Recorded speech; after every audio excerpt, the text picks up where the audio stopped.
Assalamualaikum warahmatullahi wabarakatuh. Saya Neneng Irawati, NIM 1711601, Prodi Sistem Informasi.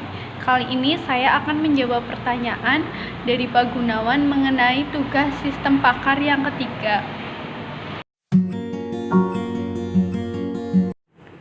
Komponen-komponen yang terdapat dalam sistem pakar adalah yang seperti terdapat pada gambar, yaitu antarmuka pengguna, basis pengetahuan, akuisisi pengetahuan, mesin inferensi, workplace, fasilitas penjelasan, perbaikan pengetahuan.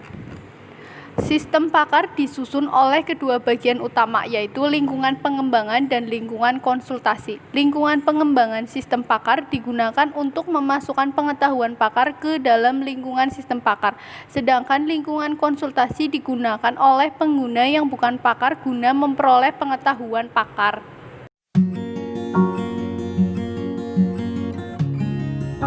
Akuisisi pengetahuan atau knowledge acquisition. Akuisisi pengetahuan adalah akumulasi, transfer, dan informasi keahlian dalam menyelesaikan masalah dari sumber pengetahuan ke dalam program komputer. Dalam tahap ini, knowledge engineer berusaha menyerap pengetahuan untuk selanjutnya ditransfer ke dalam basis pengetahuan. Pengetahuan diperoleh dari pakar, dilengkapi dengan buku, basis data, laporan penelitian, dan pengalaman pemakai.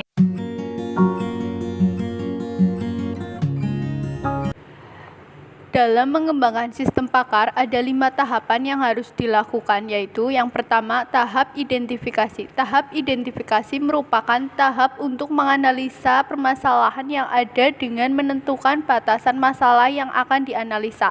Sistem pakar yang terlihat sumber daya yang diperlukan dan tujuan yang akan dicapai.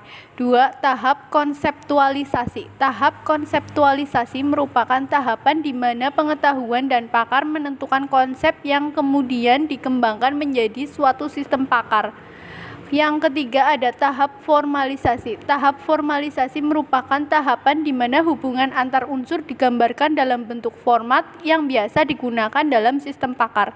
Yang keempat ada tahap implementasi. Tahap implementasi merupakan tahap yang sangat penting karena disinilah sistem pakar yang dibuat akan diterapkan dalam bentuk program komputer. Yang kelima ada tahap pengujian. Tahap pengujian ini merupakan tahap di mana sistem akan dipakai dan diuji keakuratannya serta kinerjanya sistem sehingga didapat hasil yang efisien. Menurut Stoddard 1987, suatu sistem pakar disusun oleh 3 modul utama, yaitu yang pertama, modul penerima pengetahuan atau knowledge acquisition mode. Sistem berada pada modul ini pada saat ia menerima pengetahuan dari pakar. Proses pengumpulan pengetahuan yang akan digunakan untuk pengembangan sistem dilakukan dengan bantuan knowledge engineer. Peran knowledge engineer adalah sebagai penghubung antara suatu sistem pakar dengan pakarnya. 2. Modul konsultasi, consultation mode. Pada saat sistem berada pada posisi memberikan jawaban atas permasalahan yang diajukan oleh user, setiap pakar berada dalam modul konsultasi. Pada modul ini, user berinteraksi dengan sistem dengan menjawab pertanyaan-pertanyaan yang diajukan oleh sistem. Yang ketiga ada modul penjelasan, explanation mode. Modul ini menjelaskan proses pengambilan keputusan oleh sistem, bagian suatu keputusan yang dapat diperoleh. Inferensi adalah proses yang digunakan dalam sistem pakar untuk menghasilkan informasi baru dari informasi yang telah diketahui. Dalam sistem pakar, proses inferensi dilakukan dalam suatu modul yang disebut inference engine atau mesin inferensi.